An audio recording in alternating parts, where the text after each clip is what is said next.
আসসালামু আলাইকুম দর্শক, আজকে আলোচনা করব কিডনি সম্পর্কে। মূলত কিডনি ভালো রাখার উপায় কি?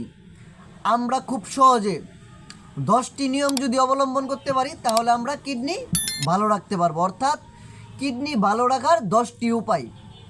অনেকে আমরা জানি না যে কিডনি ভালো রাখতে কি করতে হবে না করতে হবে। অনেকের কিডনি ড্যামেজ হয়ে যাচ্ছে, কিডনি নষ্ট হয়ে যাচ্ছে বিভিন্ন কারণে।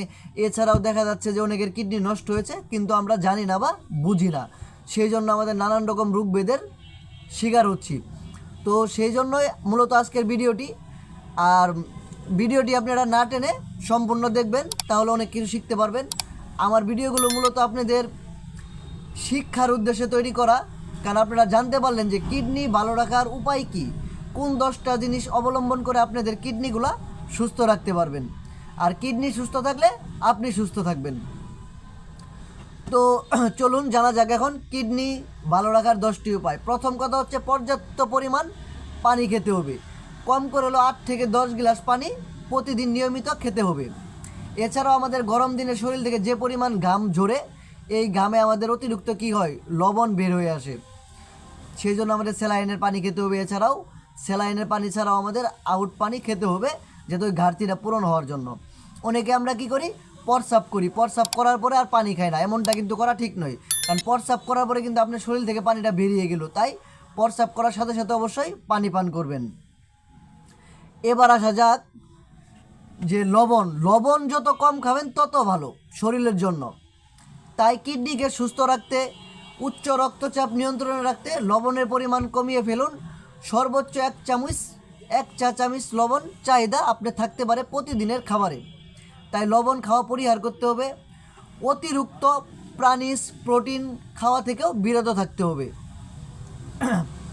যেমন গরুর মাংস বা এই ধরনের প্রাণীজ আমিষ খেলে কিডনির উপর অতিরিক্ত চাপ পড়ে, তাই আমাদের কী করতে হবে, গরুর মাংস কমায় খেতে হবে, মানে অল্প পরিমাণে খেতে হবে, বেশি খাওয়া যাবে না।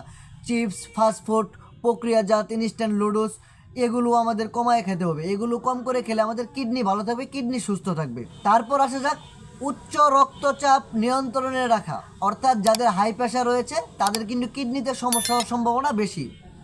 সেই জন্য তাদের প্রেশারকে নিয়ন্ত্রণে রাখতে হবে এবং নিয়মিত ব্যায়াম করতে হবে, লবণ কম খেতে হবে।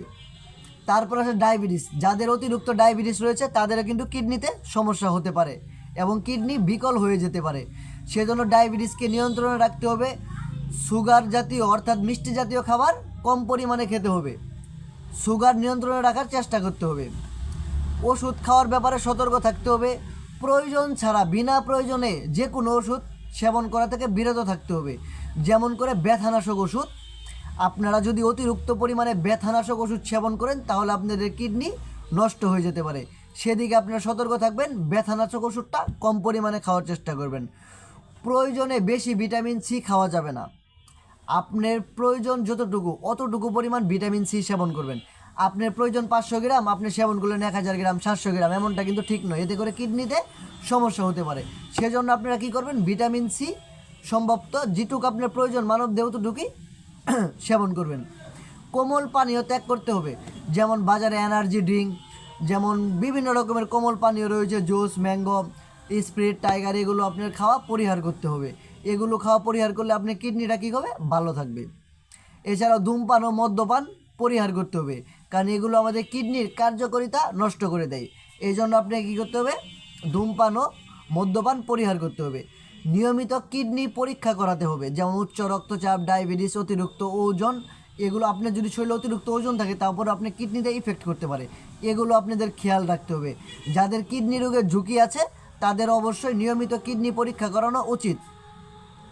তো আপনারা যদি আমার এই 10টি নিয়ম মেনে চলেন বা ফলো করেন তাহলে আপনাদের কিডনি ভালো থাকবে, কিডনি সুস্থ থাকবে। আর কিডনি সুস্থ থাকলে আপনারাও সুস্থ থাকবেন, ভালো থাকবেন।